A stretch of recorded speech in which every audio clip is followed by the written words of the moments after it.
사람들이 이렇게 많은 사람들과 관계 속에서 살아가는데, 사람 관계가 참 쉽기도 하고 좋기도 하고 또 반대로 생각하면 어렵기도 하고 그렇습니다. 좋은 관계를 잘 맺어가는 것 좋은 일이지만, 또 사람들과의 관계 속에서 또 관계가 좀 어려워지게 되면 사람들과 서로 만나는 것도 힘들어지고 그렇죠. 그래서 사람들이 싫어하는 사람들이 있어요. 누구를 싫어할까요? 잘난 척하는 사람, 그죠? 네.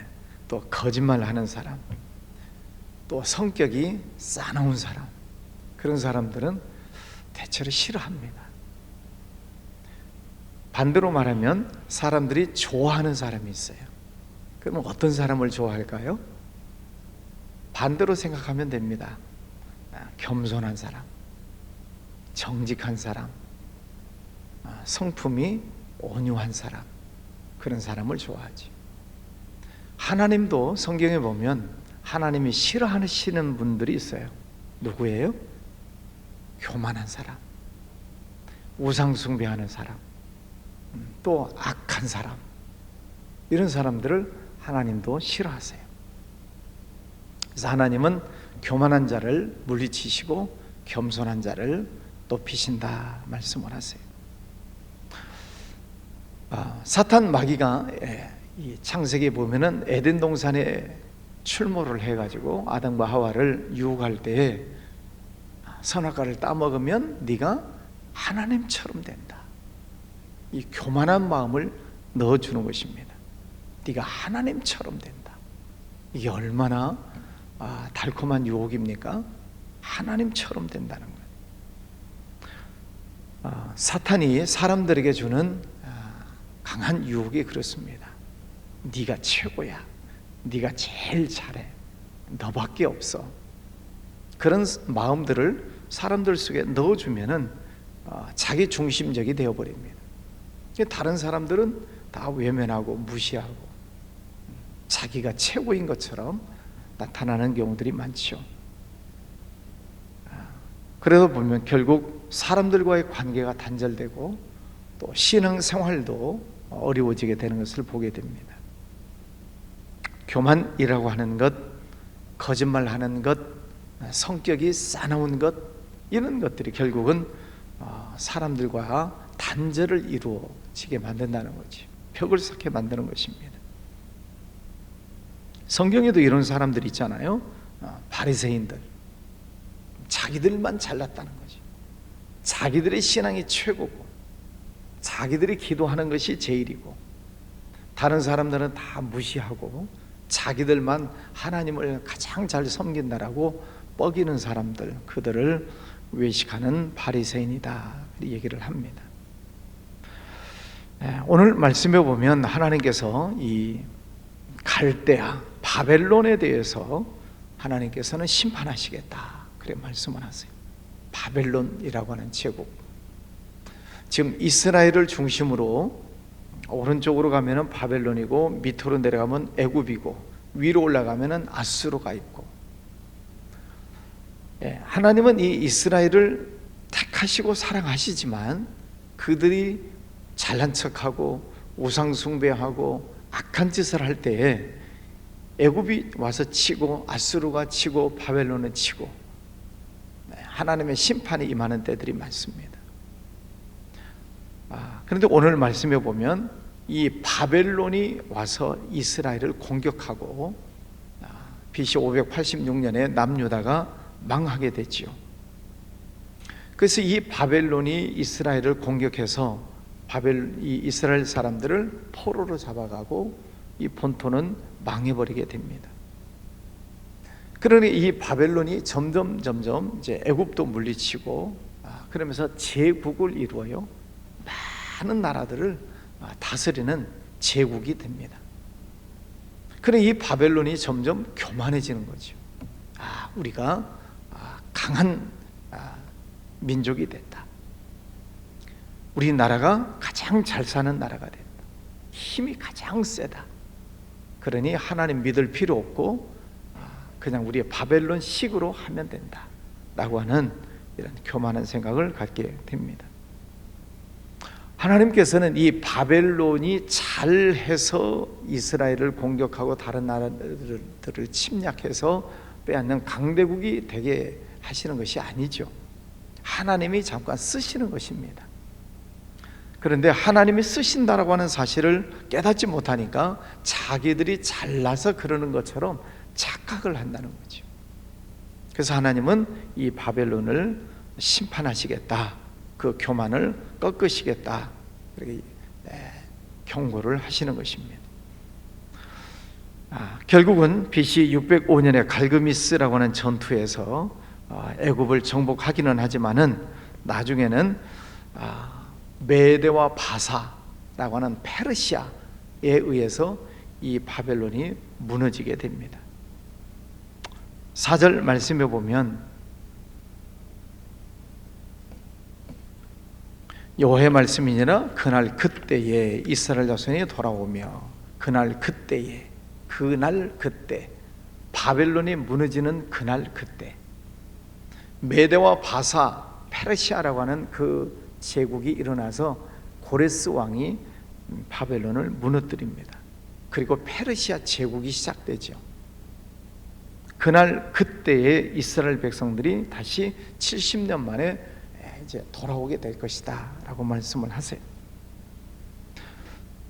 이 바벨론의 교만한 것을 꺾으시고 하나님께서는 새로운 민족을 등장시켜 주시고 있습니다. 9절에 보라 내가 큰 민족의 무리를 북쪽에서 올라오게 하여 바벨론을 대항하게 하리니, 북쪽 메대와 바사 페르시아 그 북쪽에 있는 족속들이 내려와서 바벨론을 공격하겠다 하는 것입니다. 또 41절 말씀에 보면 보라 한 민족이 북쪽에서 오고 큰 나라와 여러 왕이 충동을 받아 땅끝에서 일어나리니, 교만한 그리고 타락한 이 바벨론을 하나님께서는 또 북쪽에 있는 민족들을 다 일으켜서 무너뜨리시겠다라고 말씀을 하십니다. 결국은 바벨론, 그 강대한 바벨론 제국이 무너지게 되죠. 그렇게 해서 하나님은 포로로 끌려갔었던 이스라엘 백성들을 다시 본국으로 70년 만에 돌아오게 하시겠다 이렇게 약속을 해 주십니다. 결국은 하나님은 이스라엘 중심으로 역사를 펼쳐 나가신다는 뜻이죠. 오늘 말씀을 보면 사람들이 돈이 많아지면 교만해지기 시작합니다. 권력을 잡으면 교만해지기 시작합니다. 다른 사람들보다 힘이 좀 강해지면 교만해져요. 그럼 사람들을 무시하고 하나님을 의지하지 않는, 자기 스스로 높아지려고 하는 그런 교만함들이 있습니다. 우리나라 정치가 몹시 혼란스럽습니다. 대통령의 직무가 거의 정지됐다고 보고 탄핵을 하느냐, 하야를 하느냐, 하여튼 시끄럽습니다. 복잡합니다. 권불 10년이 아니라 권불 5년이라고 하는데 이제는 권불 2년, 권불 3년으로 줄어듭니다. 권력을 잡으면 모든 것을 다 잘하리라고 생각을 하지만은 그렇지 않습니다. 세상 권력이 그리 오래가지 못합니다. 또 이제 대통령 이제 곧 내려올 것 같으니까 또 누가 대통령에 나올 것이냐, 또 잠룡들이 또 그냥 고개를 쳐들고 있습니다.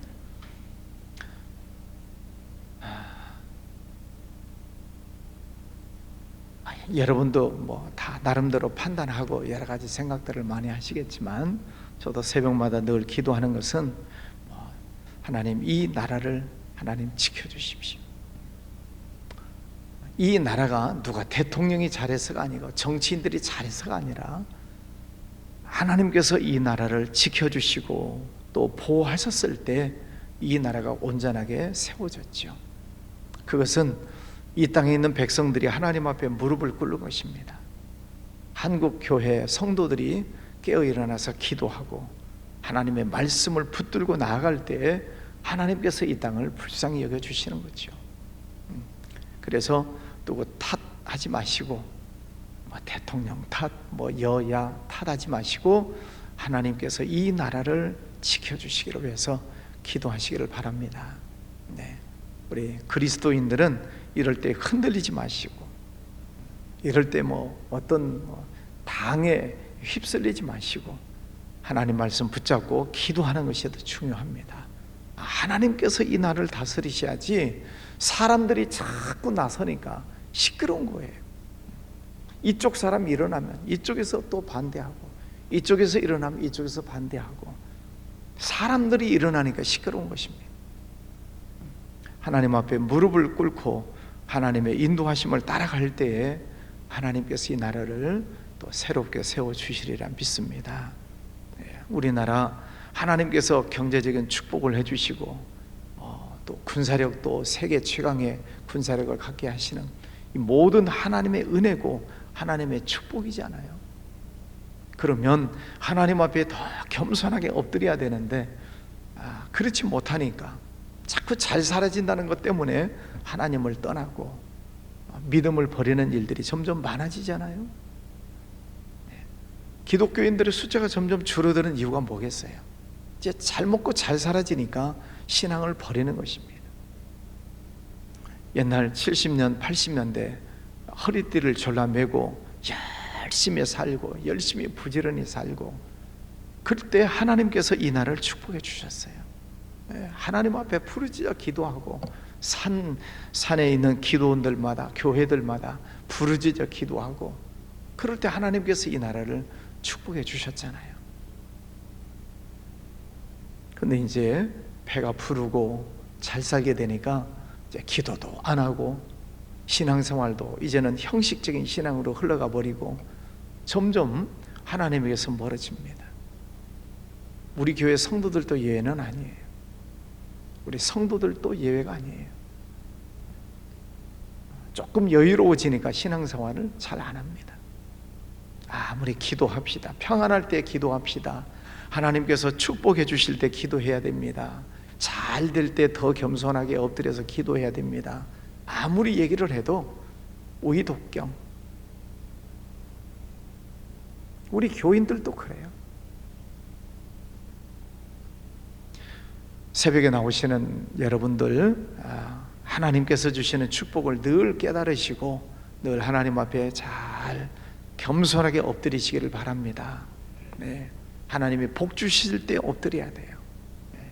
겸손할, 형통할 때 더 엎드려야 되고. 오늘 2절 말씀에 보면 너희는 나라들 가운데 전파하라, 공포하라, 깃발을 세우라. 예. 이제 바벨론이 무너지고 메대와 바사, 페르시아가 물리치고 그리고 이스라엘 백성들이 다시 돌아오게 될 때 깃발을 세우라. 전쟁 때, 옛날 전쟁 때 깃발을 들고 나가잖아요. 우리나라 서울이 수복되었을 때 광화문, 경북 그 광화문에 깃발을 세우고 태극기를 세우잖아요. 뭐 옛날 중앙청이지만 서울 수복됐을 때 태극기를 제일 먼저 꼽아요. 또 어느 지역을 점령하면은 깃발을 꼽아요. 우리가 승리했다는 것이죠. 예, 이스라엘 백성들 70년 동안 포로 생활을 했는데 자력으로 해방될 수가 없죠. 예, 하나님의 은혜로 해방되어서 돌아오게 될 때 깃발을 세웠다. 여호와의 깃발, 여호와 니시, 여호와께서 승리하게 해주신다는 것입니다. 하나님 앞에 엎드릴 때 하나님의 방법대로 하나님께서 이들을 축복하시고 해방시켜 주시는 것이죠. 여러분, 하나님 앞에 엎드리시기를 바랍니다.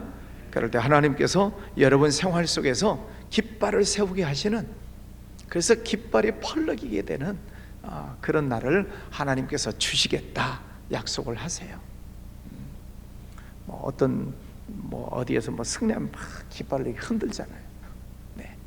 여러분, 영적인 깃발, 하나님께서 축복해 주시는 깃발을 그렇게 흔드는 그런 축복의 시간이 있으시리라 믿습니다.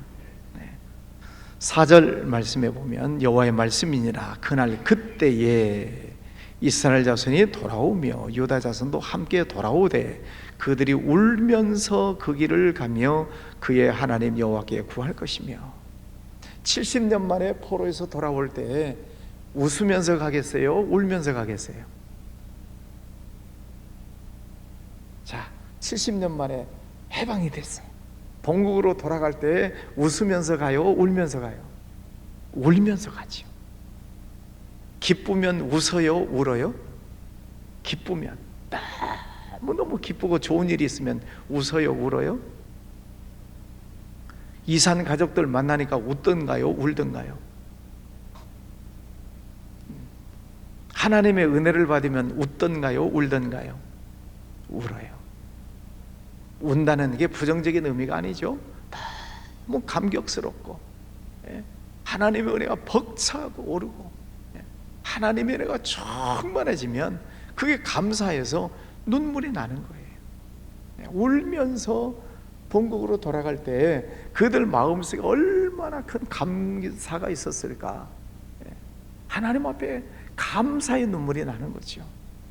깃발을 흔드시고 감사의 눈물을 흘리시고 그런 은혜가 있으시기를 바랍니다. 하나님 너무너무 감사해요. 하나님 감사해요.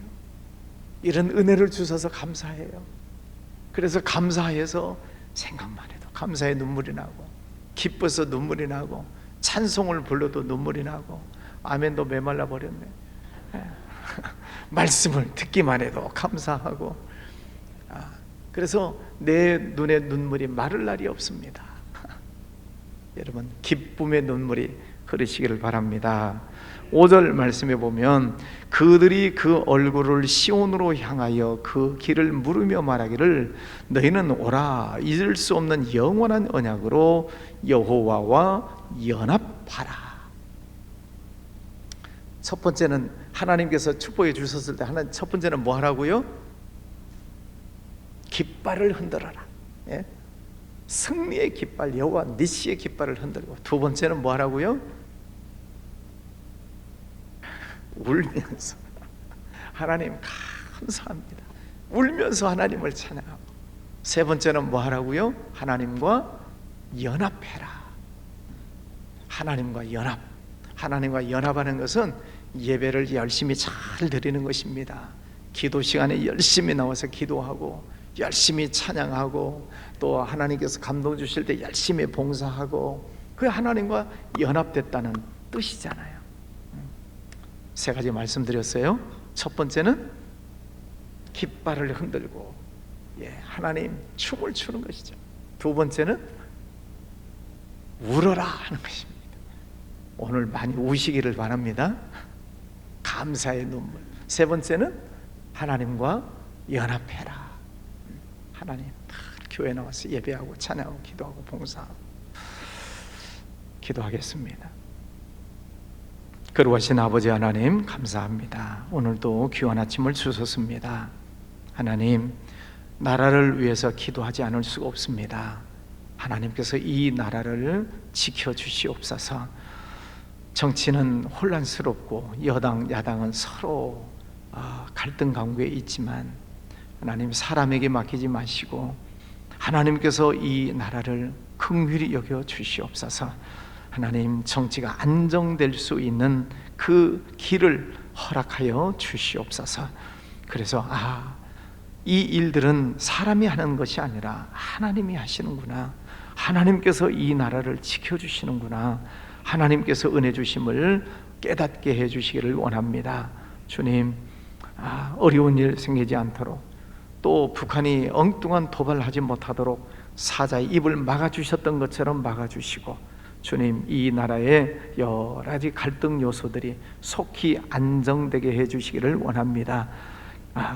경제도 회복되고, 또 하나님께 더 열심히 신앙생활로 회복이 되고, 또 선교하고 전도하고 하나님께 영광을 올려드리는 이 민족이 되면 좋겠습니다.